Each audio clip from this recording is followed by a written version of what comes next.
My name is Ava Marin, and I'm 34. If families had branches, I spent 5 years as ours, the quiet teller behind the glass, making withdrawals from my own future so everyone else could keep their lights on. It started when Melissa, my older sister, was left alone with Ellie, who was still in diapers then. Her husband had fled with a shrug and a suitcase. Plenty of people whispered that her temper lit the fuse. Maybe it did. I didn't ask. I only saw my niece's cheeks flushed with fever one winter night while the heat clicked off, and I said the sentence that would become a habit. Put it on me. Rent, utilities, groceries, a box of diapers at midnight, a tablet for school last year with the kind of screen insurance I never buy for myself. I don't make big money, just a steady blue-collar job and a vacation when I can afford one. But I told myself the oldest lie kind people love: who else is going to help if I don't? Our parents were busy being retired, golden years, which I learned is a phrase that can stretch to cover the whole sky when you want it to. Then time did what time does. Ellie grew taller, the stack of bills shrank, and about a year ago, Melissa got a real job, benefits, a salary that could keep a person from drowning. I told myself I'd keep helping just a little longer, just until she was steady. Instead, she learned to spend loudly. At family dinners, Melissa started talking about treating herself, shoes with names she quoted like poetry, weekend getaways she'd earned. At first, I swallowed it. People need joy after years of wading through molasses, I told myself. If anyone deserved a little air, it was the mother who survived a messy exit and kept a roof over her kid, never mind who paid for the shingles. Last week, the air curdled. We were at my parents' house. Me, Melissa, Ellie, Mom, Dad, and Uncle Rob, who always looks like he's got a secret he's willing to share if you hand him a beer. Steam fogged the kitchen windows, and the table was crowded with a roast my mother insisted could feed an army. Melissa slid into the chair across from me, set her phone on the table like a trophy, and said, too casually, "I'm thinking about a designer bag, on sale for $500 if I jump on it." I set my fork down. "So I help you pay rent and you're buying a designer purse?" She didn't miss a beat.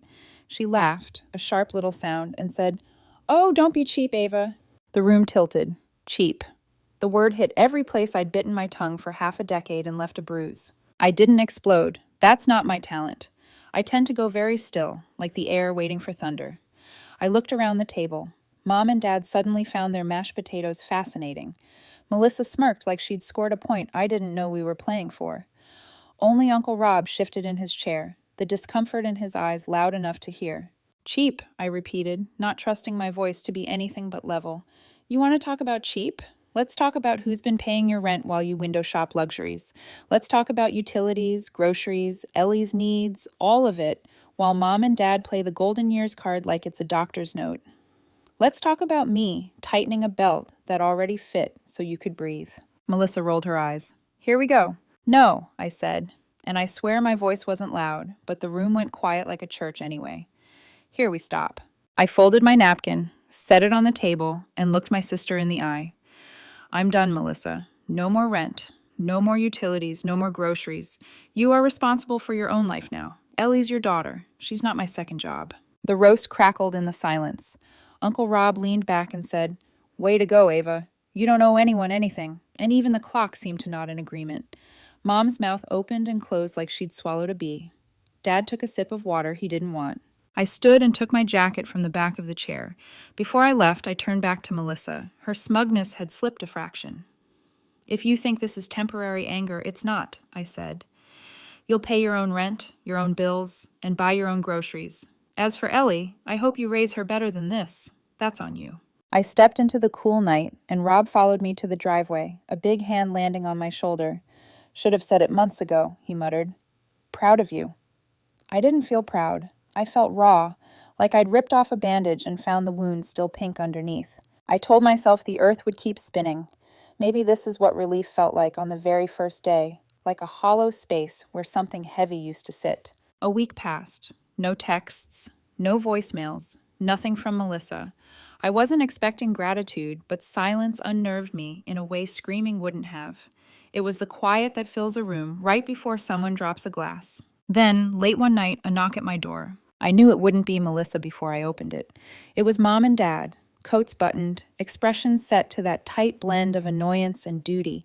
We need to talk about Melissa, Mom said, voice sharp enough to slice an apple. Do we? I asked, leaning against the kitchen counter after I let them in. She's struggling, Dad said. Ellie doesn't deserve to suffer because of your stubbornness. Don't punish the child. I laughed once. It wasn't because anything was funny. So let me get this straight. You two, who have refused to help her for years because you're busy enjoying cruises and wine tastings, want to guilt me into taking it back on? Is that fair? That's not fair, Mom snapped. We're retired. You're young and capable. She's your sister. And she's your daughter, I said. The sentence hung there, swinging like a pendulum over the table. The conversation spiraled like it always does. Families should help. I was cold. Ellie was innocent. I listened. Then I cut through it. If you care this much, you start paying her bills, I said. Mom scoffed. We don't empower her like you do. She has to learn responsibility. Exactly, I said. And she won't, as long as someone keeps catching her. Dad gave me a look like I'd kicked a puppy. This isn't like you. Maybe not, I said, walking them to the door and holding it open. But it's how I'm going to be now. They left in a gust of disapproval. For a minute after, the apartment felt like a place where the furniture had moved a half-inch without telling me. 2 days later, the shoe I didn't know I'd been waiting for dropped. Melissa called. I answered, against my better judgment. Just wanted you to know I'm moving out next month, she said, her voice oddly cheerful. You can't afford the apartment without me? I asked. Oh, I can afford it, she said. I just don't want to. I found something better. She paused, let the smile in her voice show its teeth. I'm moving in with Mom and Dad. The words landed like a punch I didn't see coming. What? They don't want Ellie to suffer because of your little tantrum, she said. So I'm packing up and moving into the guest room. Cozy, right? For a second, I couldn't find my voice. My parents, who'd claimed helping her would disempower her, had opened the door and set the table. I pictured Melissa in their house, lounging rent-free while they curated excuses. Oh, and one more thing, she added, voice dipped in honey that hid the razor. You might want to check your credit report. Just a heads up. My heart went cold. What does that mean? She laughed. You'll figure it out. Bye, Ava. The line clicked dead. I didn't sit down. I opened my laptop and signed into my credit account with hands I couldn't quite keep steady. It loaded slow enough to be cruel. Then I saw it. A brand new credit card account in my name. Thousands charged at stores I've never set foot in. Electronics. Flights. Statement after statement. All opened in the last 6 months. Not a thief in the dark. My sister, using my name, my address, my social security number to dress a life she couldn't afford in someone else's money. Helping is one thing. Being played is another. A third thing lives under both. War. I called the card company, then another.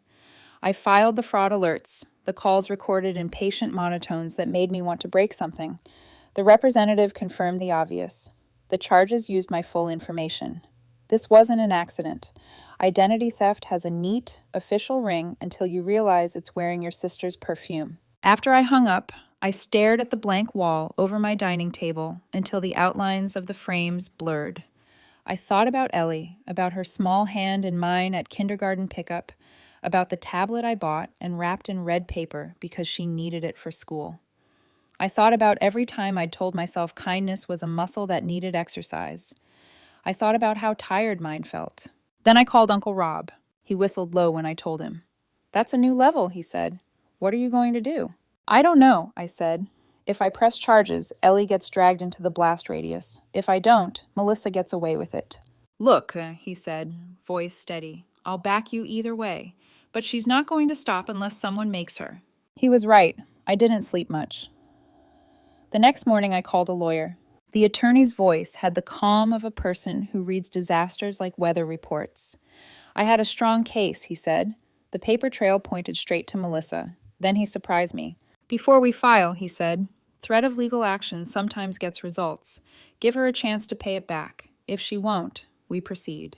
I didn't think Melissa was built for the right thing, but I gave it a try. That evening I called her. She answered on the second ring, sugar back in her tone. Hey, Ava, everything okay? Cut it, I said. I know about the credit cards. Silence, then a jittery laugh. What are you talking about? I've reported the fraud, I said. I have a lawyer. You used my information to open accounts. Every charge leads back to you. Her voice shifted like a key turning. Ava, look, it's not what you think. I was going to pay it back. Things got tight. Save it, I said. Here's what's going to happen. You'll pay back every cent. If you don't, I'll press charges. You can explain it to a judge. Your choice. She reached for the only shield she had left. Don't do this. Ellie. Ellie is the only reason I'm giving you a chance, I said. Then I hung up. I didn't know if she'd take me seriously. I did know I meant every word. For 6 days, nothing. The kind of silence that keeps checking its reflection in your windows.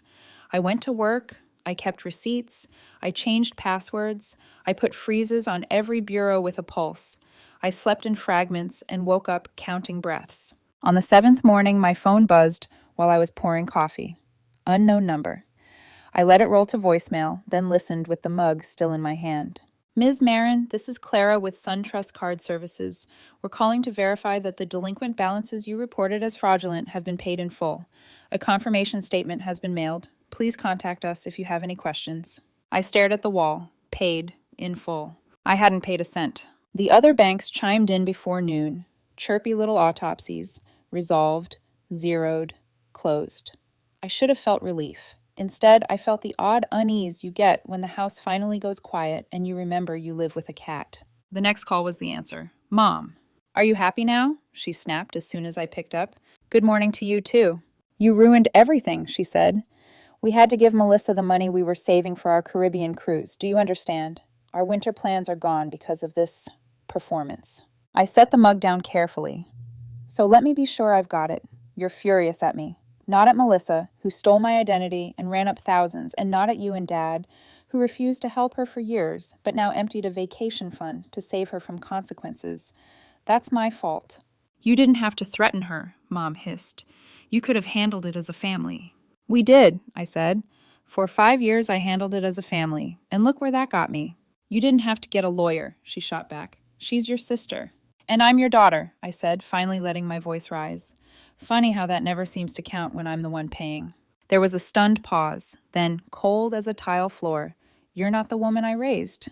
Good, I said, because I'm finally the woman I should have been, one who doesn't let her family walk over her. She hung up. The apartment hummed with the refrigerator and the sound of me not taking it back. The fallout was swift and theatrical. Melissa posted cryptic quotes about forgiveness and toxic people. Dad went quiet and stayed there, which has always been his preferred way to pick a side. Family dinners became choreography, chairs pulled away from mine as if respect were contagious.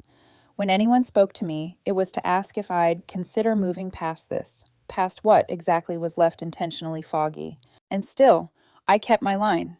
Ellie got flowers for recitals, help with homework, rides to weekend art club. She never got leverage. I never let Melissa turn my niece into a bargaining chip again. The first public crack came at Ellie's school performance, a Thursday night in a gym that smelled like orange slices and dust, folding chairs squeaking on linoleum, while second graders sang about friendship in voices that could heal a small country.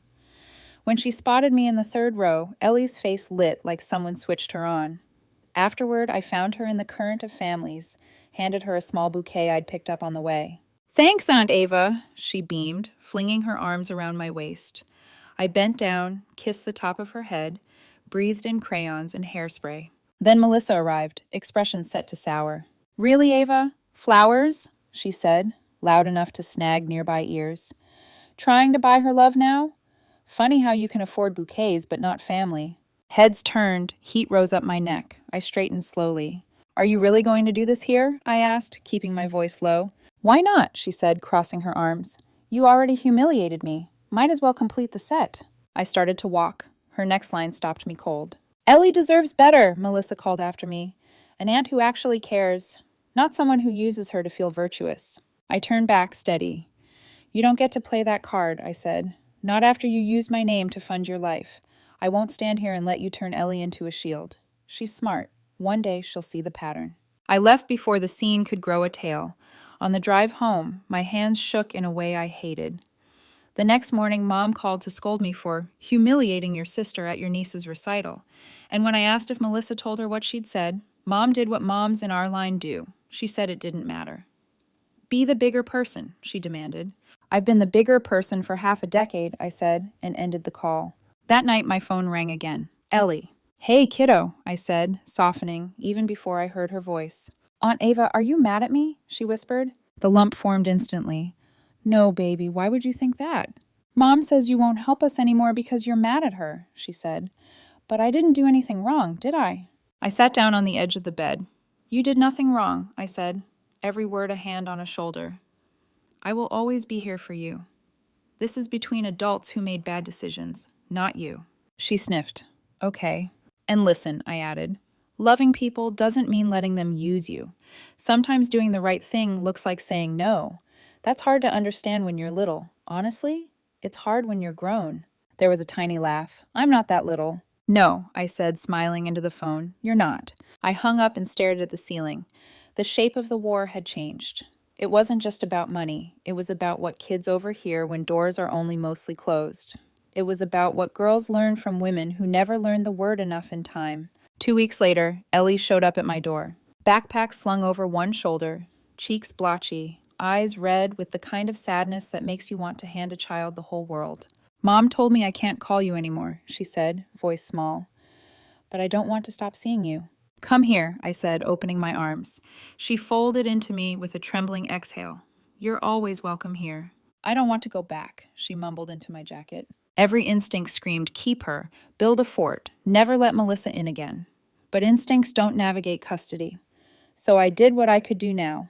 I made hot cocoa. We sat on the couch with a blanket and talked about school, friends, the book where the main character trains a crow to steal shiny things. Why does everyone fight so much? She asked finally. Why can't we just be nice? Sometimes adults make mistakes, I told her, big ones. And if we don't fix them, those mistakes hurt the people around us. That's what's happening now, I said. But none of this is your fault. She worried her lip. So you're not mad at me? Never, I said. You're the best part of this family, and you're strong, Ellie, stronger than you know. One day you'll have to make hard choices, and I want you to remember you don't have to let anyone make you feel small. A small, brave nod. Okay.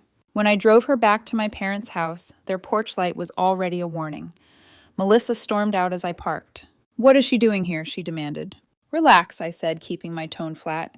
She needed some space. I brought her home. She can't just... Mom, Ellie said, stepping forward. Her voice shook but didn't break. Stop. I wanted to see Aunt Ava. For once, Melissa's face registered something like surprise. She looked past me, toward the window where Mom hovered, watching like a judge who'd lost the gavel. I knelt and hugged Ellie one more time. Remember, I whispered, you're strong. She nodded, shoulders squaring by a degree only a close aunt could notice. That night, I sat at my kitchen table with a pen and a pad and wrote down the rules that would protect the next months from collapsing. No more money, no more rescues, no cutting off Ellie, no public scenes. Keep records, keep peace, keep going. In the weeks that followed, the temperature didn't magically rise. Mom stayed prickly. Dad kept to his safe island of silence.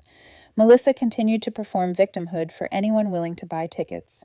But Ellie called anyway. Uncle Rob started showing up, to help her with a science poster, to take her for ice cream when the house felt heavy. And I found that boundaries, when practiced long enough, become a kind of quiet you can live inside. One afternoon, a card arrived in the mail. Construction paper, uneven hearts. Inside, in careful pencil, thank you for always believing in me. I'll remember what you said. I'm strong. Beneath it, a crooked sun, smiling like it knew something I finally did. I set the card on my fridge and anchored it with a magnet shaped like a lighthouse. The bank was closed. The light was not. It's strange how quickly guilt can reshape itself into gossip. Within weeks, Melissa had perfected her new role, the wronged single mother, doing her best despite a heartless sister. She had an audience now, family friends, neighbors, co-workers who only ever heard one side of the story. At first I ignored it. Let her talk, I told myself. Truth doesn't need a PR campaign. But then she started letting Ellie overhear the lines meant to wound me. Your aunt doesn't help anymore because she's too proud. She only cares when people are watching. You know how some people think they're better than everyone. Every time Ellie visited, I saw it. The confusion sitting just behind her smile. She'd cling to me a little longer, like she didn't know which version of me was real. So when the school announced Ellie's spring play, I made sure to go. It was a small auditorium. Paper stars taped to the stage, children in homemade costumes. Ellie spotted me halfway through and waved so big her tin foil crown nearly slid off. Afterward, I handed her a small bouquet of daisies.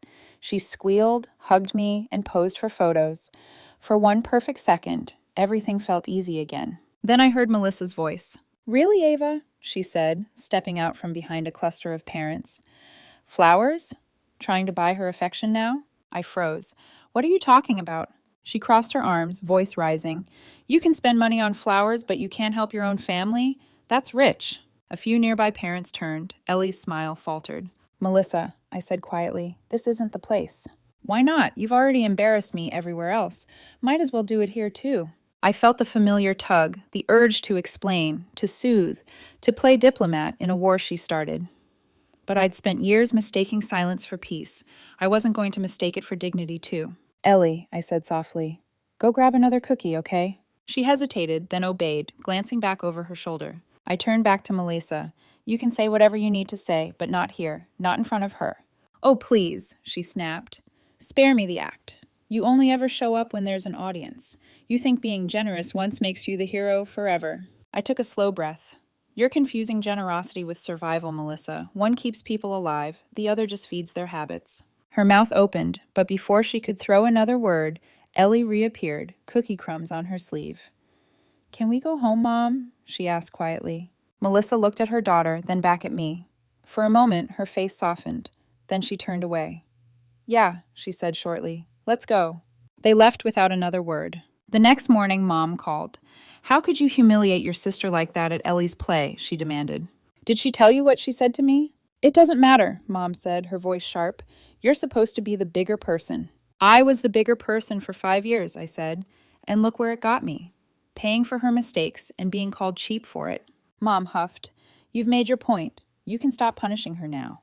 "This isn't punishment," I said. "It's consequences. You can't teach accountability if no one ever faces it." She hung up on me. That night, Ellie called. Her voice was small.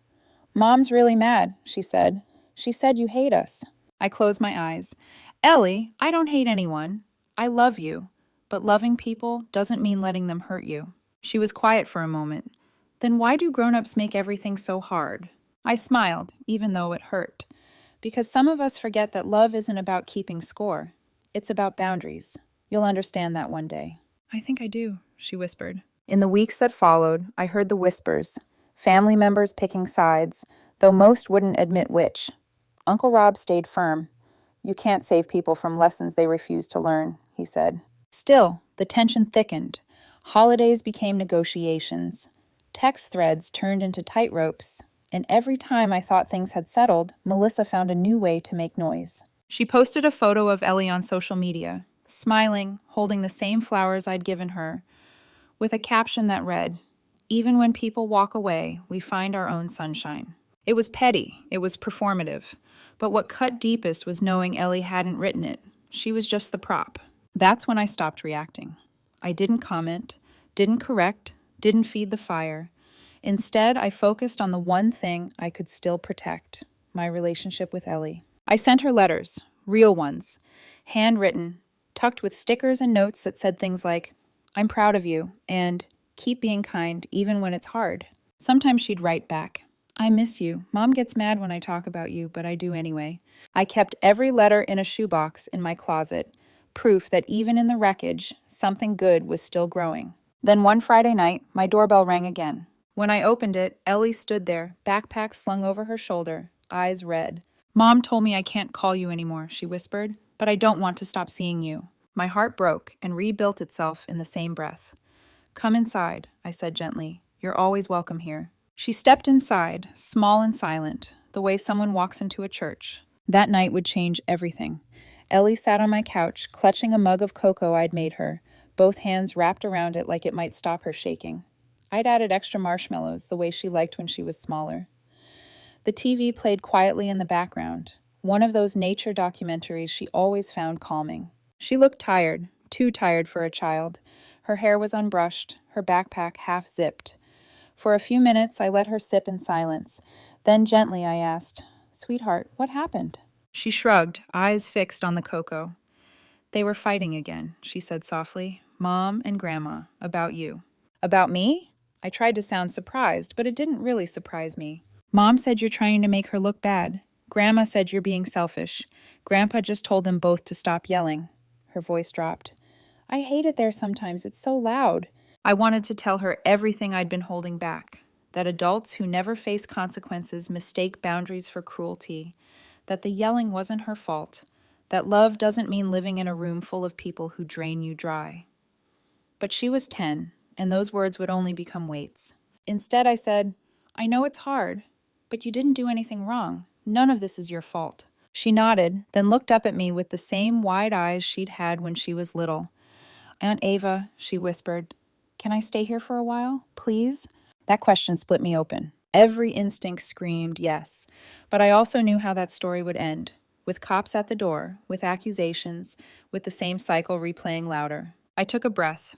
You can stay tonight, I said softly, but we'll have to talk to your mom tomorrow, okay? Her face fell, but she nodded. I tucked her in on the pull-out couch, turned the light low, and sat nearby until her breathing evened out. Watching her sleep, I realized something. For years, I'd thought strength meant shouldering everything, being the dependable one, the helper, the fixer. But real strength, the kind that doesn't drain you, sometimes means not saving someone. It means breaking the pattern. When morning came, I called my parents first. Mom answered, her tone clipped. She's here, I said. She showed up last night on her own. What? A pause, then, bring her home immediately. I will, I said, but maybe listen to what she's trying to tell you first. What does that mean?